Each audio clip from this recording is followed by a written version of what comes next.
How y'all doing? Top of the evening to you. Top of the evening to you.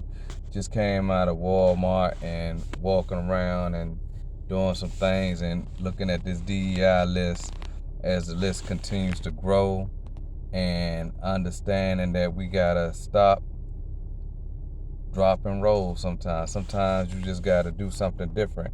I gotta do some more research. I was looking at the Forbes list. It had my Dollar Tree on there. I'm like, OMG.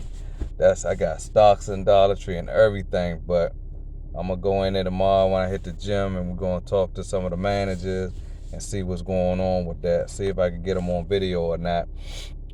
They may not want to go on video, so I may have to just do a report on what I learned or whatever. But listen, it's serious out here. It's serious out here in the field. If people are not for you, they're against you. So sometimes it's better to take a sacrifice now to stop a situation where we could come out better later. Because let's do a history lesson. Montgomery boycotts. Montgomery, Alabama boycotts, right? It was a big situation where Dr. King got called into the fight where they didn't want to provide. This was dealing with the Rosa Parks situation and the busing situation where we were put on the back of the bus.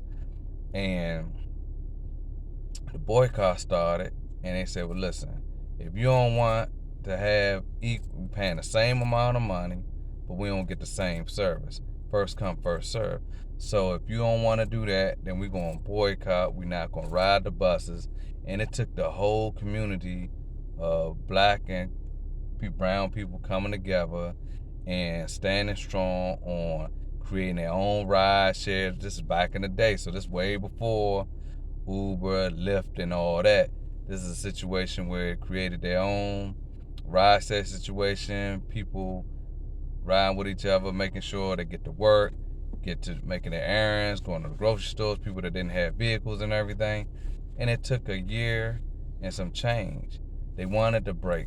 They wanted to bow down. But it was a time and understanding that they saw something bigger in order to sacrifice now for something bigger later. So as I'm looking at the different companies, Walmart, number one, the biggest retailer in the world, yet you don't want to have inclusive programs will have black, brown people, minority people, inclusive programs to make sure we get a footing that's equal to that of a bigger company or whatever. Think about this. Why is it necessary? Why is it necessary? Think about why it's necessary. Think about all the things we had to go through as a people in order to get equal opportunities.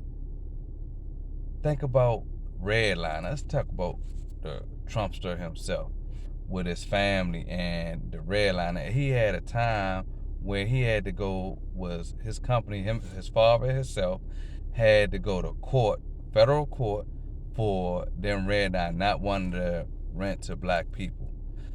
This is recent history. This was in the 70s and the 80s. This is not something far gone and 100 years ago. No, this is recent history. Many of us are old enough to understand these things.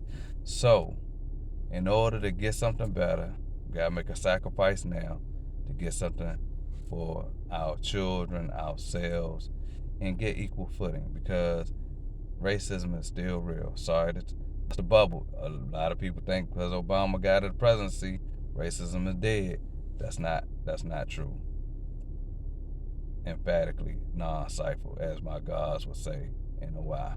Love you. Keep shining out here. Do something different. Conscious capitalism.